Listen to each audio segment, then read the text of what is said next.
On our planet, there seems to be an infinite number of beautiful places one can visit, with an equal number of spectacular things to admire. It requires nothing more than a curiosity to observe what is all around you. The miracle of nature manifests in countless ways, from breathtaking vistas to the simple movements of a common heifer. The purpose of this program is to present you with the extraordinary diversity of our miraculous blue planet so that you can discover these things for yourself. We set off on today's adventure in search of unusual miracles of nature in the Seychelles. In the island's rainforest, we will encounter some remarkable fauna and flora. We will continue to Mauritius.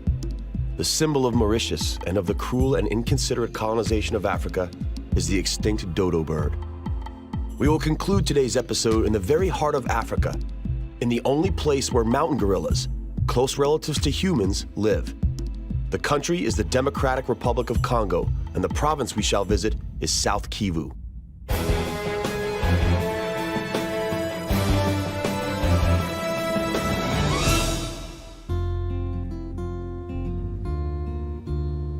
are 115 islands in the Indian Ocean northeast off Madagascar. These are the Seychelles. The islands are divided into two groups.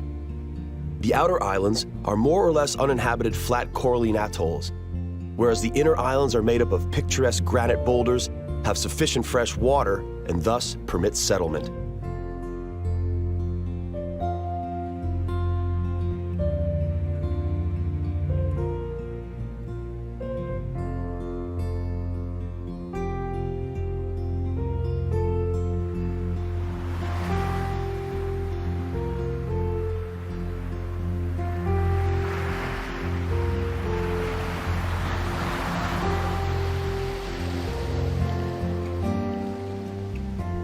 Even so, the Seychelles remained uninhabited for ages. Arab merchants of the Middle Ages knew of the islands. For Europe, they were discovered by the Portuguese at the onset of the 16th century. The very first colony was established by the French at the beginning of the 18th century, who named the islands after the French Minister of Finance at the time, Jean Moreau de Seychelles.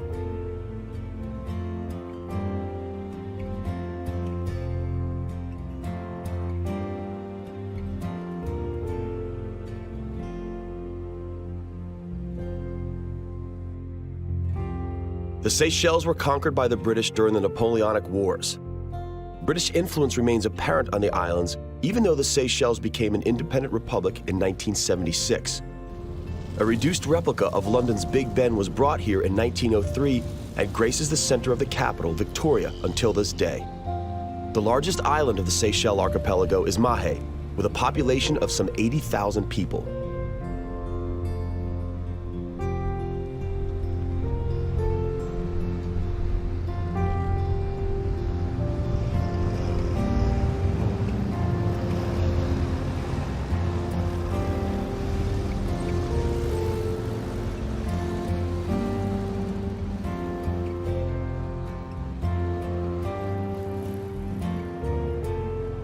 Friendship and harmony are the order of the day. Most of the island's inhabitants are of mixed race, the descendants of the original French settlers and African slaves. The majority are Catholic, but Muslims, Hindus, as well as Buddhists may be encountered. The Seychelles represent the most diverse and colorful melting pot imaginable.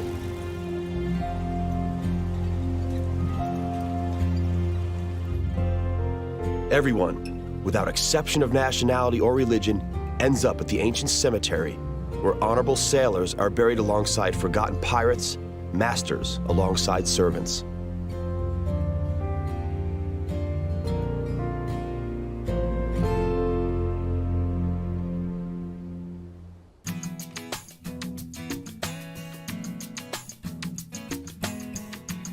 Thankfully, most of the nature of the Seychelles Islands remains untouched, and so there are still places left where no one has ever set foot.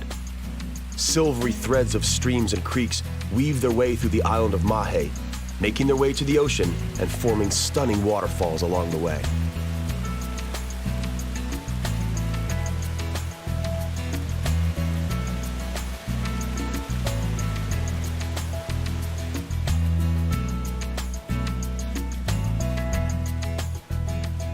Water is in abundance. This is particularly due to the Morne Sechalois mountain range. Jutting steep and ragged 905 meters above sea level, it traps clouds passing overhead and thus causes the daily warm tropical rain showers, which were the only source of all fresh water on the island.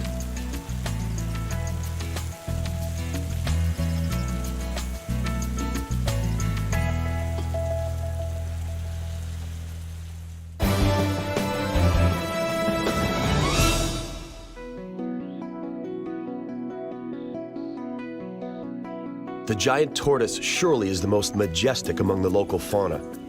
It is also the original inhabitant of the islands. With their shells and wrinkly skin, it seems almost as if they wandered here directly from times prehistoric. The eldest specimens are around 200 years old.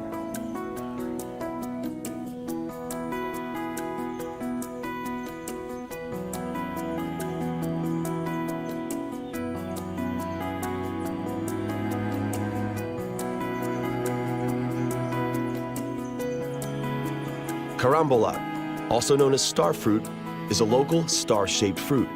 While it looks tempting, it should not be consumed in large quantities, as the fruit contains oxalic acid, which may cause poisoning and kidney failure in the worst-case scenario.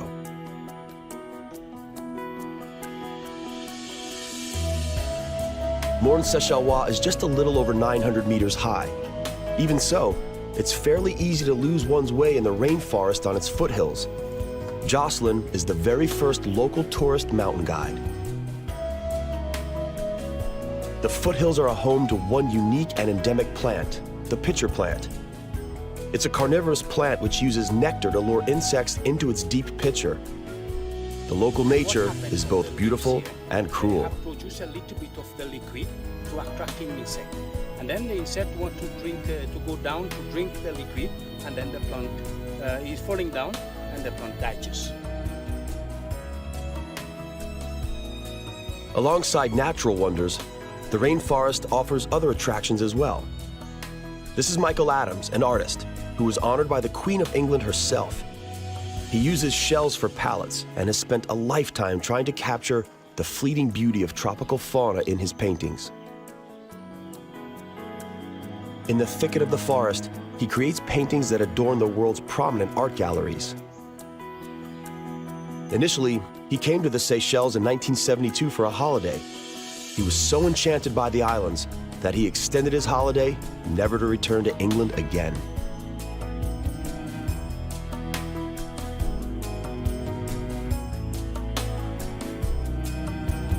His studio offers the best of his 40-year career. He captures the fantastic local nature better than any of the kitsch postcards.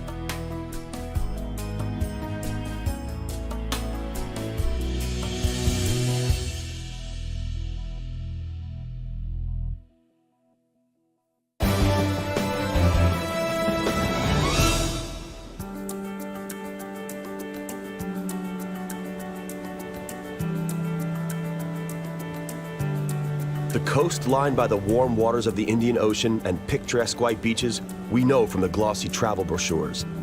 The slight pink hue of its boulders was the reason why one of the islands was first named Pink. Later, it was renamed La Digue after a certain French research vessel.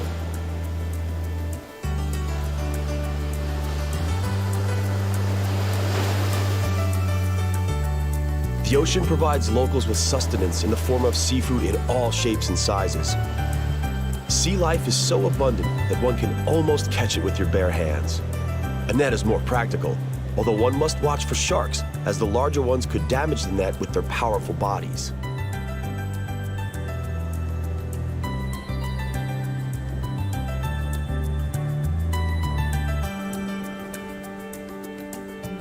The Seychelles are a home to yet another unique and endemic plant, the coco de mer palm.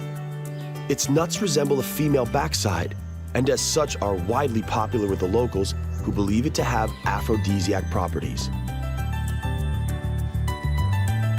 The Vallée des Mai, home to the majority of these remarkable palms, is on the UNESCO World Heritage Site List. Some of the palms reach a height of over 40 meters and are more than 1,000 years old. Its Latin name is Lodoicea maldivica, And as its name indicates, it's the only dioecious species in the world, with male and female flowers located on different plants. Its nuts, which can weigh up to 20 kilos, are very popular souvenirs, but their export is carefully monitored and each tree has its number.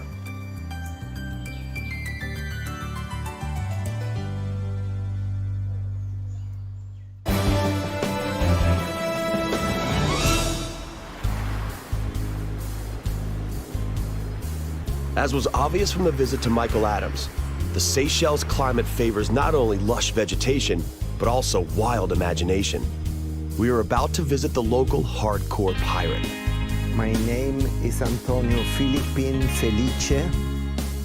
I'm happy Antonio in paradise. He was born in Italy in 1941 and with his parents emigrated to Germany in 1955. Antonio labored in the family ice cream shop for 30 years when he realized this was not the life he wanted to live. He set sail for the Seychelles, where he anchored and remained just as his pirate ancestors did, or so he believes. Antonio is a master sculptor and currently is one of the island's prominent artists.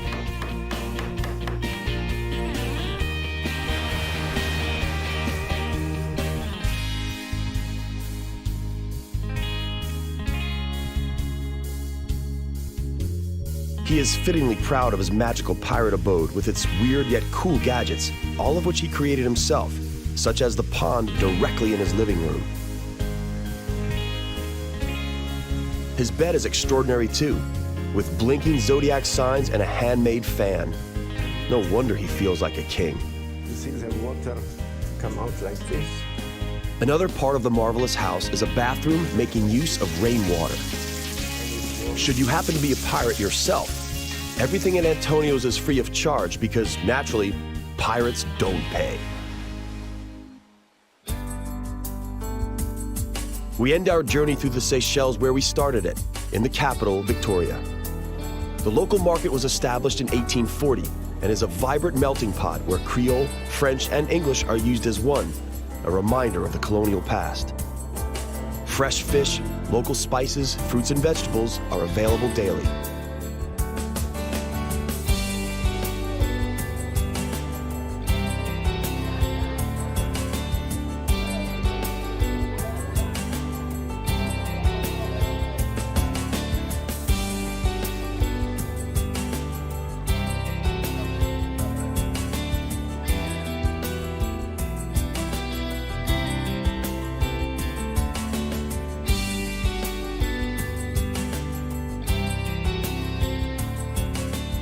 Let us bid farewell to the magical nature and fascinating people of the Seychelles. Mauritius awaits us.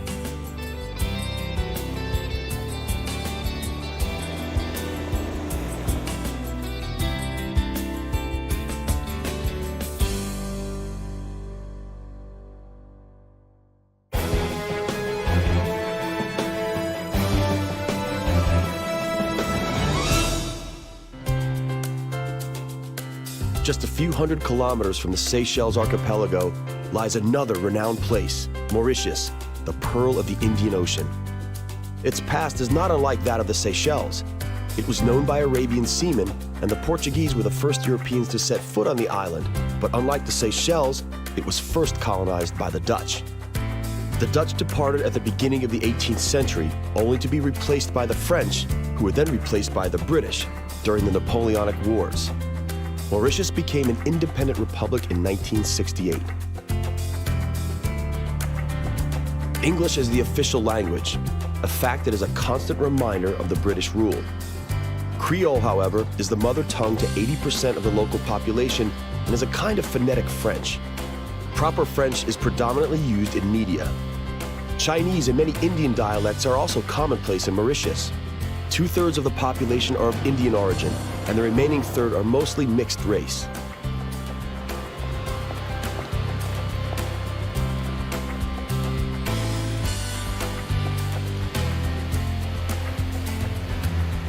The island offers beautiful beaches with fine white as well as gold sands, crystal clear waters, lush rainforests, craters, waterfalls, exotic birds, and monkeys. Beneath the surface of the ocean, a myriad of fish and corals may be encountered. The dominant feature of the island, the so-called Lion's Mountain, is a place to overlook this miraculous land.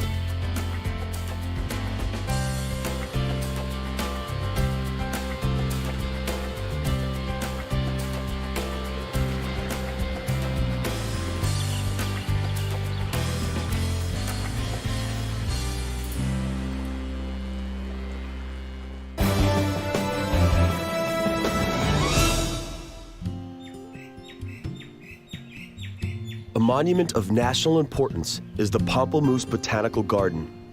Endangered endemic plants as well as fauna brought in from all over the world thrive in the shade of centuries-old trees upon 37 hectares of cultivated land.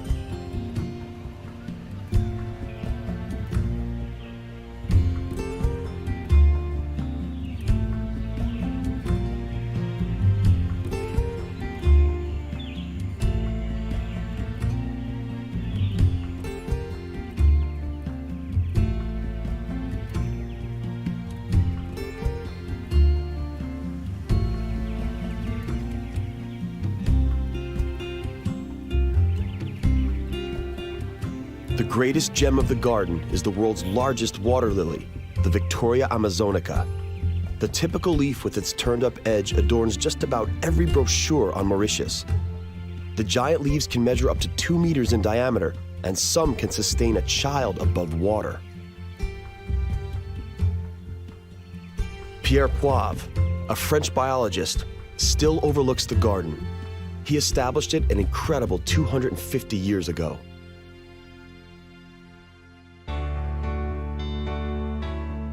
Wild nature in Mauritius is also admirable.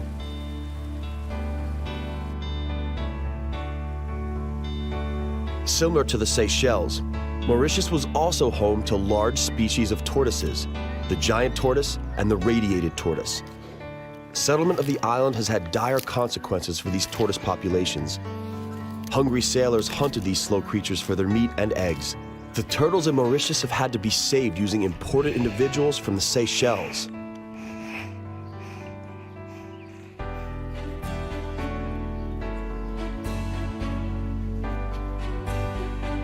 The swampy terrain is favored not only by tortoises, but by crocodiles as well.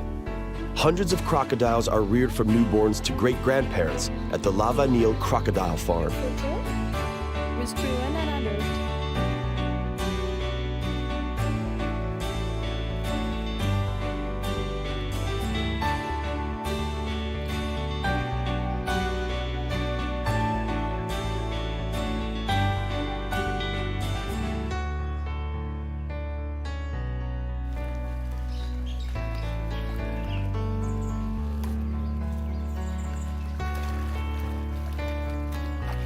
A sad reminder of the cruel attitude of the 17th century Dutch settlers is the fate of the dodo bird. It became extinct less than 100 years after the first settlement. It's not true, though, that the main reason for its extinction were hungry sailors. The meat of the dodo bird was not particularly appetizing. It was nicknamed Valkvogel by the Dutch, meaning disgusting bird.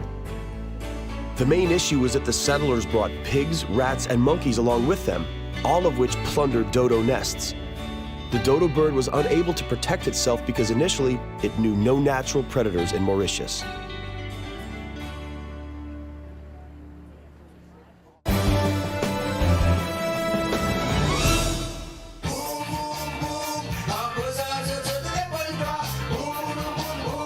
Tiny hummingbirds watch the easygoing life on the lovely beaches. The music that can be heard from the shore is sega. Sega is an original dance of the African slaves who worked on the sugarcane plantations. To forget their predicament, they danced by open fires on the beaches. Today, Sega unites all islanders regardless of their religion or color, and through its temperament and sexuality, it expresses the lust of life of all Mauritians.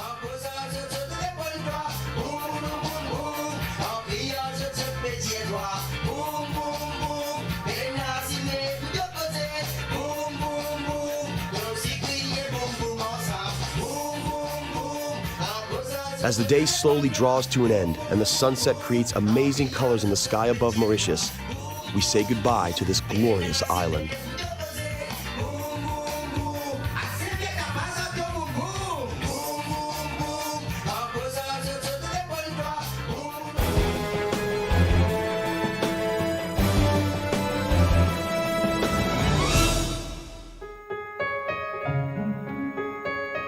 We sum up today's journey in search of the world's miracles in Central Africa, in one of the largest countries on the Black Continent.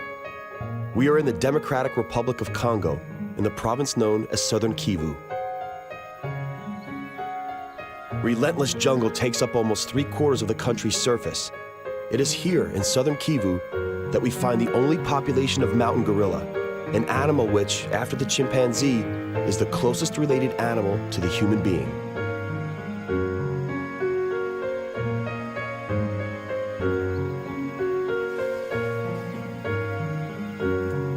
Poachers have drastically reduced the numbers of the mountain gorillas in Southern Kivu from the initial 10,000 to just a few hundred. The park rangers now guard the park and its population anxiously.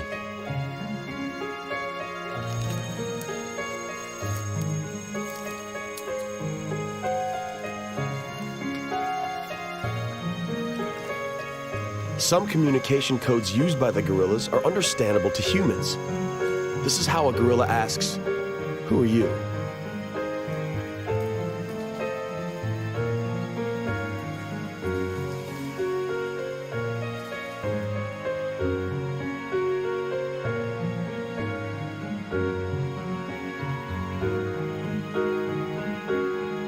Mountain gorillas live in groups of up to 30 members. This is the chief of the local gorilla clan.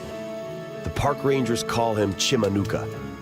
He is a big boy, weighing 1/4 of a ton, and has 17 wives with whom he has fathered 14 children.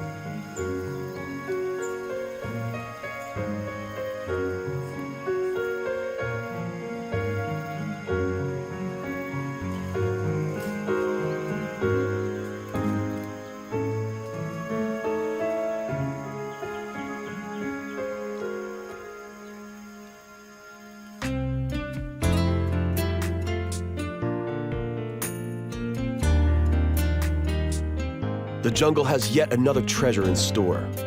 This one is the cause of many conflicts and civil wars that have recently afflicted Congo as well as neighboring Rwanda.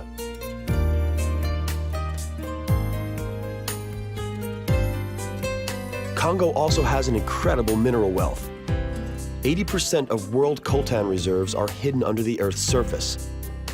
Coltan is a dull black metallic ore from which the elements niobium and tantalum are extracted.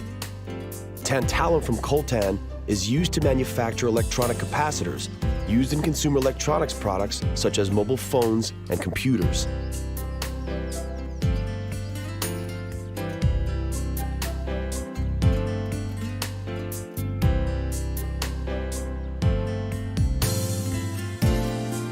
The men seen here are looking for gold on the riverbed.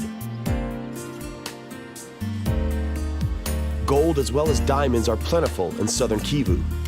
Despite the primitive techniques used, occasionally they are lucky and find a shiny gem or a bit of precious metal.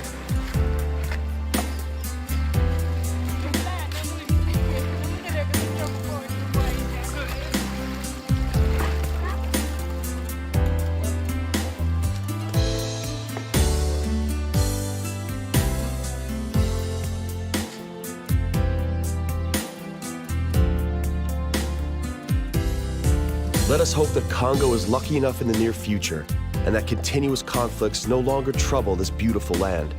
Hopefully, it won't take the extraction of all its mineral wealth to achieve peace and harmony. And to Chimanuka and his family, we can only hope your human cousins continue to look after you.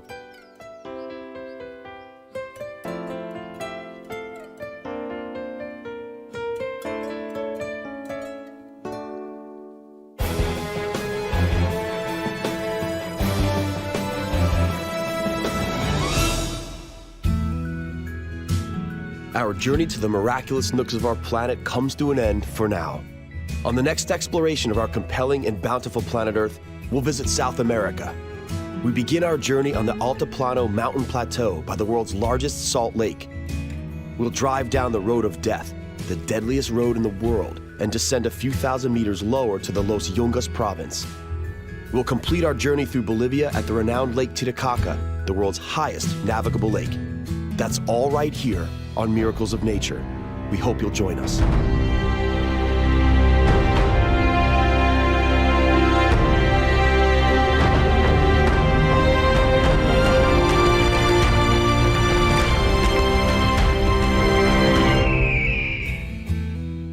our planet, there seems to be an infinite number of beautiful places one can visit, with an equal number of spectacular things to admire. It requires nothing more than a curiosity to observe what is all around you. The miracle of nature manifests in countless ways, from breathtaking vistas to the simple movements of a common heifer. The purpose of this program is to present you with the extraordinary diversity of our miraculous blue planet so that you can discover these things for yourself. Today, in search of more miracles of nature, we shall discover Bolivia. Bolivia is a country of countless fascinating natural sights. We will begin on the high plateau of Altiplano, stopping by the world's largest salt lake. Later, we will descend a few thousand meters using the Road of Death, indeed, the world's most dangerous road, to the Los Yungas province. Here we shall encounter coca, a plant that is cherished by the natives despite its unflattering reputation the world over.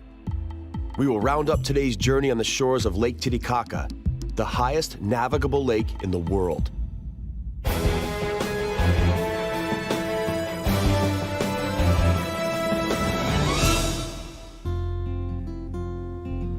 When the conquistadors climbed over the highland belt, they were rewarded with a fascinating vista, and it wasn't snow. On the plateau of Altiplano, 3,700 meters above sea level, lies the Salar de Uyuni Salt Lake, the largest salt lake in the world.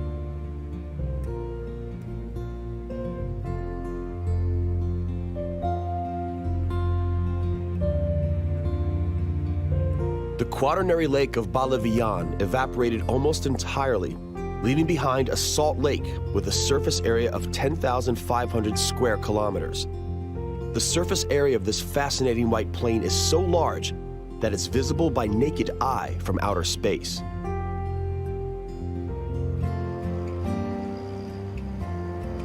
There is so little water left that today, jeeps and buses cross the lake without any difficulties.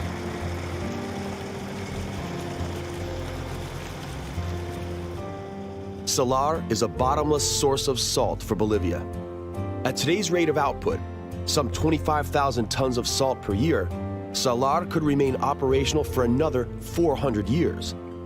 All that needs to be done is sweep the salt into mounds and transport it.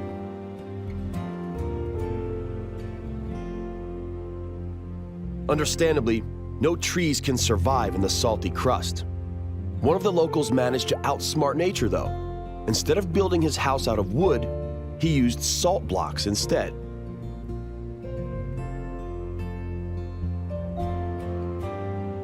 The straight horizon of Salar is disrupted by a single island, Isla Incahuasi. The only plants on Salar are ancient cacti, some of which grow as tall as 10 meters.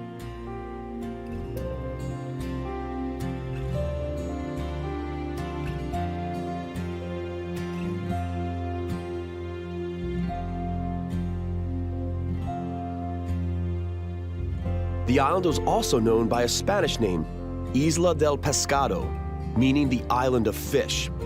From afar, it resembles a giant fish coming out from the blinding white surface.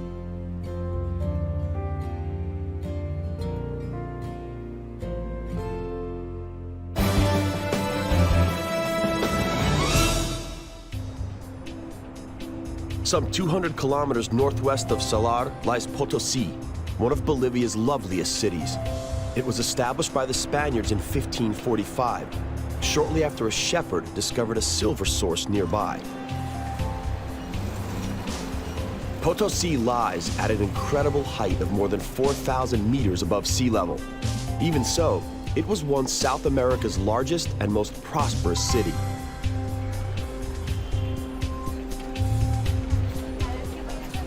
Potosi is located at the foothills of Cerro Rico, Rich Mountain, a fascinating pink mountain. It is said that the ancient Incas knew of the huge amounts of silver hiding beneath here, but it was the Spaniards who began its extraction in the 16th century.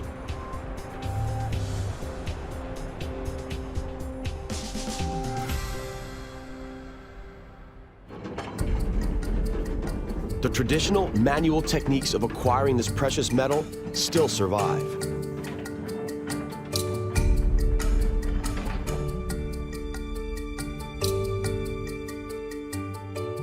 Each shaft has a strange scarecrow placed on every level. This is El Tío, meaning uncle, who represents the embodiment of evil. The miners stop by El Tío before each shift and offer cigarettes, alcohol, and some dried coca leaves as sacrifice. As strange as it may seem, worshipping El Tío is probably not a traditional Indian ritual. Apparently, it was the Spaniards who placed El Tío into the shafts to scare the superstitious Indians employed in the mines.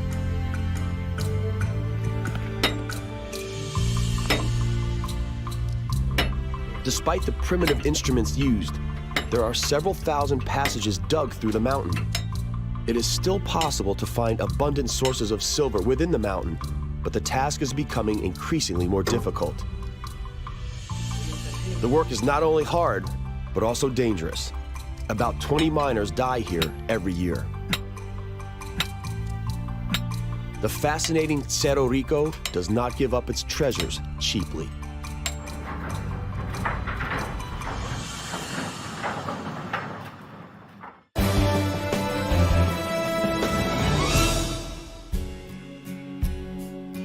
The Altiplano Plateau is sparsely populated due to its incredible altitude, but also because very few domestic animals can be reared at this height. The families of settlers living on the plateau breed Lama Guanaco. It is an even-toed animal with a very peculiar gait. It's an ambler, meaning that it walks using both left legs at a time, followed by both right legs. It is a stunning and noble animal.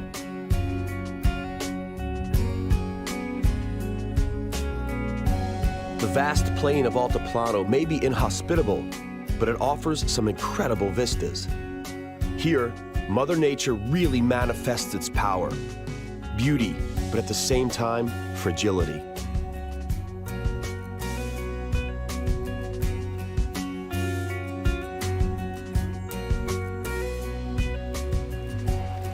There is also a limited water supply, and so the locals do their washing the old way, by the stream. The water is apparently so soft that it washes better than any machine. The whole family takes part.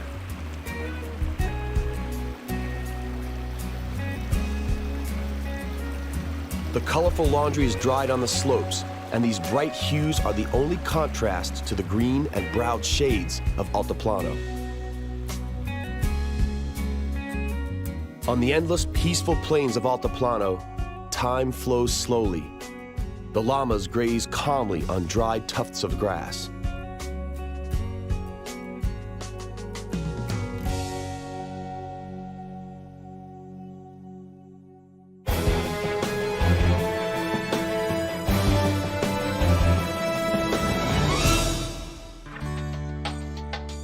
We now set off from the Altiplano Plateau and travel a few thousand meters lower, all the way to Bolivia's region of Los Yungas.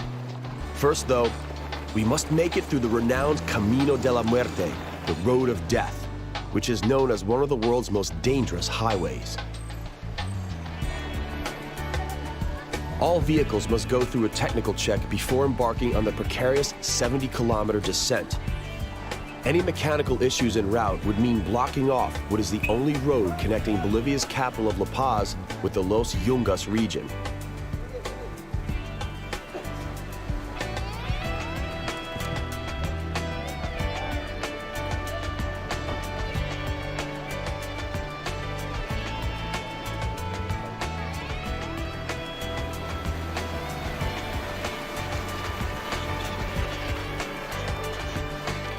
The sign informs us that on the short stretch of Camino de la Muerte, only 3 people died this year.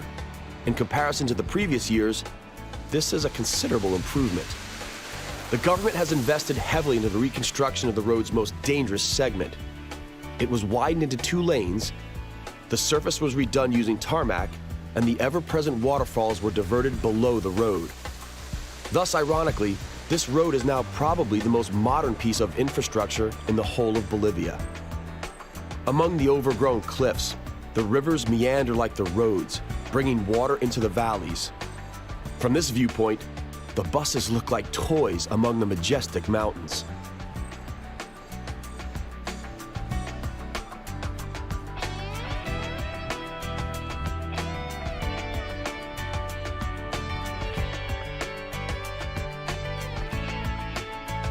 is becoming overcast.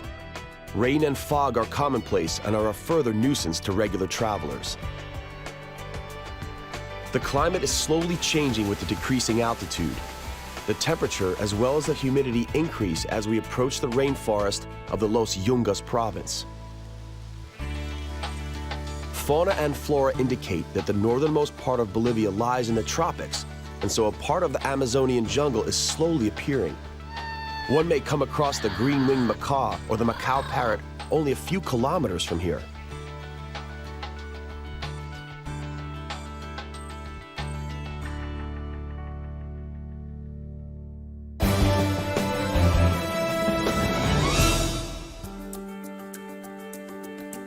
One of the most important crops grown in Los Yungas is coca.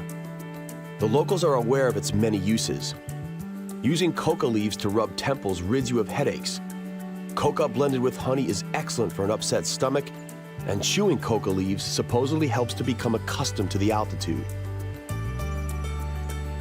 Bolivia is one of the few countries where growing coca is legal. The bushes are about half a meter in height, are grown on neat little plots, and have shiny green leaves.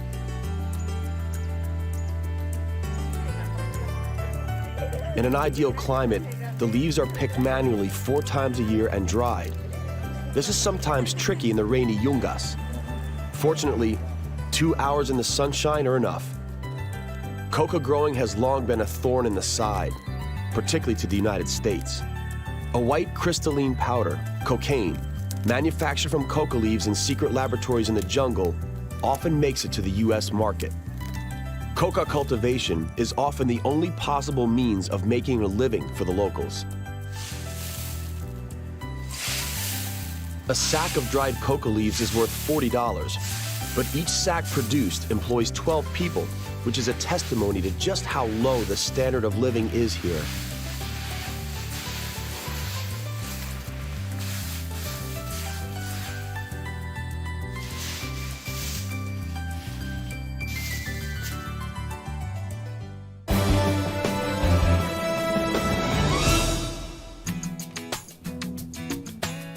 When we descend lower still from the mountains, we find ourselves in the local Golden Triangle. Here, the rainforest climbs up steep valleys past a trio of beautiful wild rivers: Rio Coroico, Rio Mapiri, and Rio Tipuani.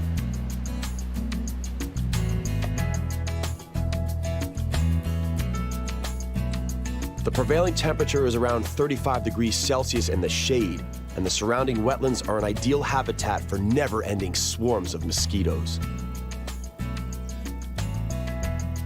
Coca is sometimes referred to as green gold in Bolivia, but regular gold is also found here. The local gold diggers live in temporary shelters and employ primitive techniques to pan for the mineral in streams diverted into artificial waterfalls.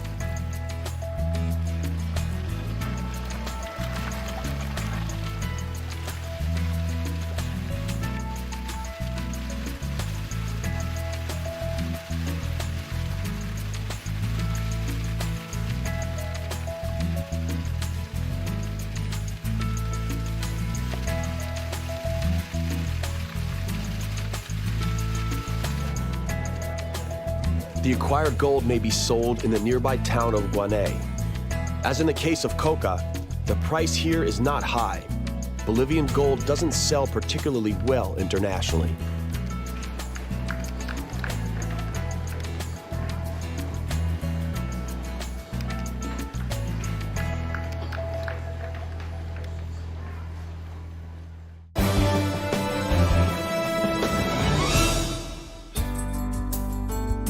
Bolivia is a land of contrasts and natural miracles. We shall end today's adventures on the shores of the renowned Lake Titicaca, which lies back on the Altiplano Plateau at an altitude of almost 4,000 meters above sea level. The immense lake has a surface area of 58,000 square meters and is also the world's highest navigable lake. At the Taquina Strait, the lake's narrowest part, it measures less than a kilometer.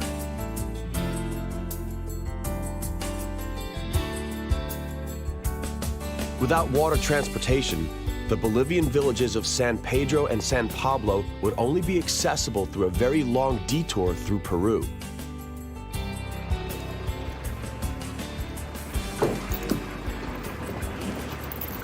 The pontoon-style ferry boats do not look particularly safe, but are stable. The weight is distributed on the whole surface, and so the journey is surprisingly calm despite the unfavorable weather conditions.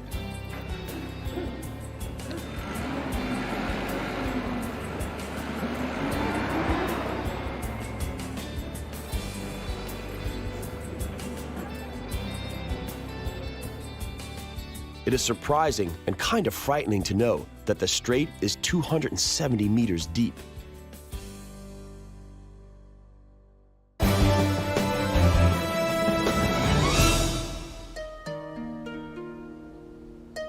The famous island, Isla del Sol, lies in the middle of the lake. According to legend, the island is revered as the birthplace of the very first Incas, Manco Capac and his sisters Mama and Otzlo.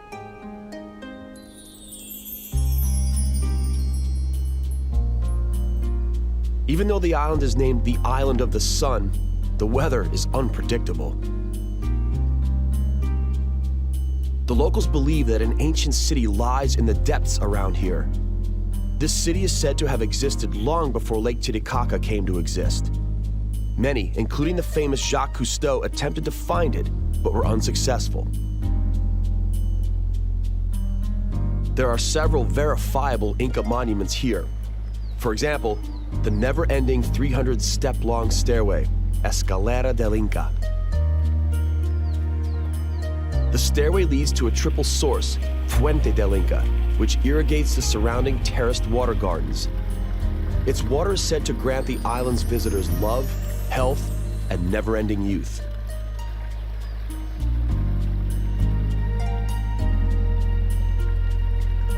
Ruins of the Pilcocaina Temple, two-story buildings with trapezoid windows and alcoves, lie 2 kilometers further.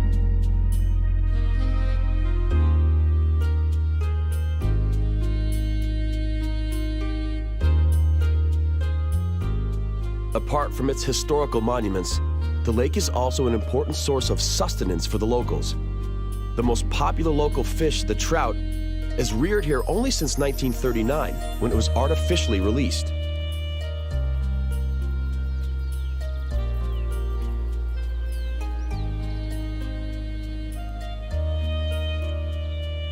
Apart from the many fishermen, most of the local people work in agriculture.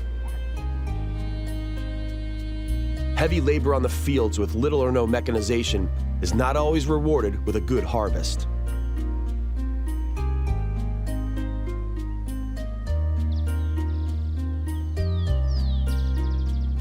The most common crops are maize and potatoes.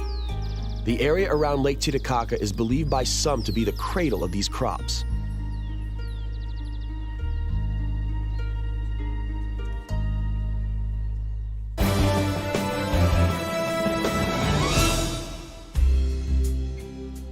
Another island on the lake is named Suriki. Suriki is the home of the famous reed boats. No one knows if reed boat making is also a tradition inherited from the Incas or whether it is even older. The traditional technique of building boats out of reeds is now being replaced by planks and nails.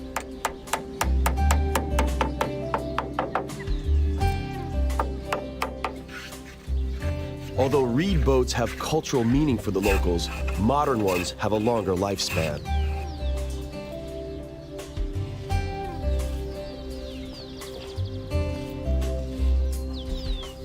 There is only one last workshop left on the island that specializes in building these classical reed boats. The making of a several-meter-long boat takes just 3 days and requires about 50 armloads of reed twigs. Despite the low costs involved, the manufacture of such floating devices isn't profitable. The lifespan of a single boat never exceeds 1 season, which is 8 months at most. The reeds are soaked by then, and the boat is dragged to the bottom.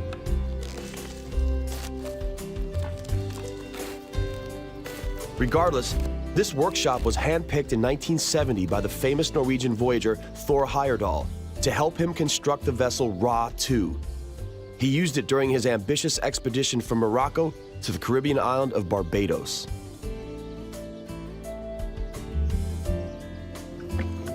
The so-called Balsas de Tortora, the dangerous-looking reed boats, are currently being used only by the poorest of the fishermen. They propel themselves using poles, which indicates that the boats may only be used in relatively shallow waters. The head of a cougar on the bow is believed to bring luck, particularly during night hunts.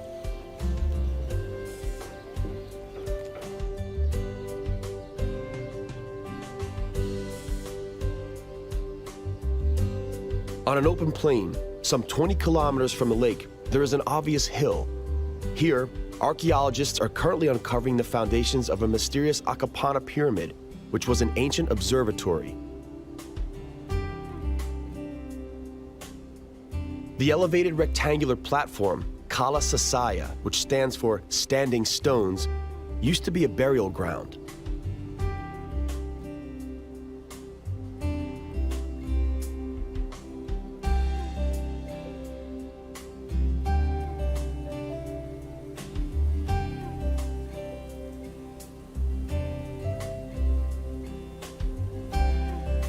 Alongside the monoliths with human faces, there is also a huge 3-meter-high Gate of the Sun. The stone block weighing 10 tons split open during its previous manipulation.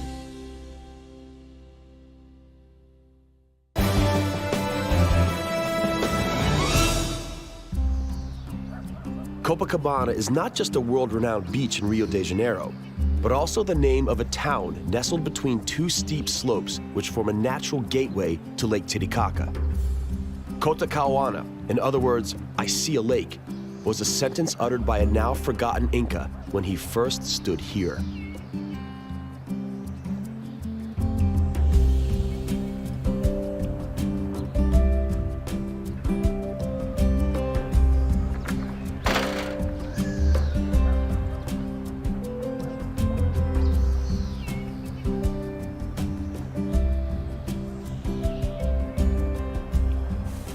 The dominant feature of the town is a cathedral devoted to the Virgin of Copacabana, represented by a black 16th century statue which has never left this shrine.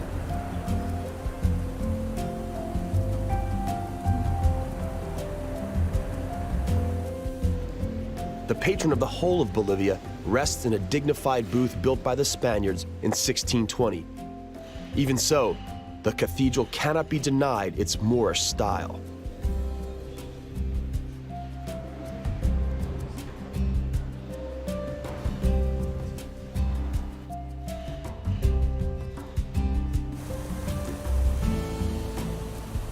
The rain outside washes over the colorful decorative tiles known as azulejos.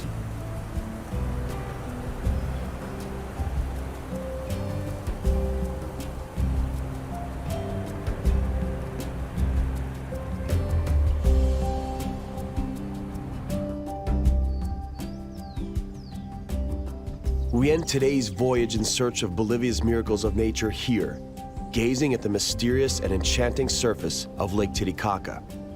Here, as much as anywhere else, the natural world and human culture combine to form a breathtaking vision.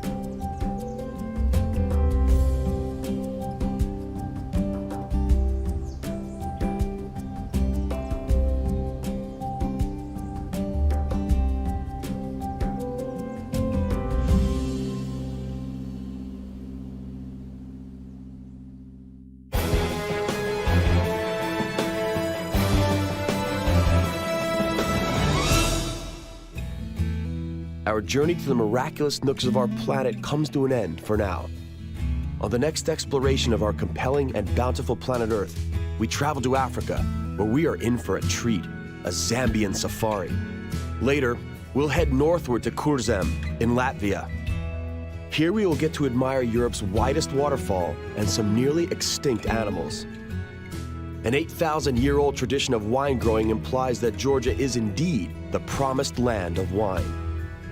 In Georgia's Kakheti and Svaneti regions, we'll get to admire above all the beauty of rough mountains.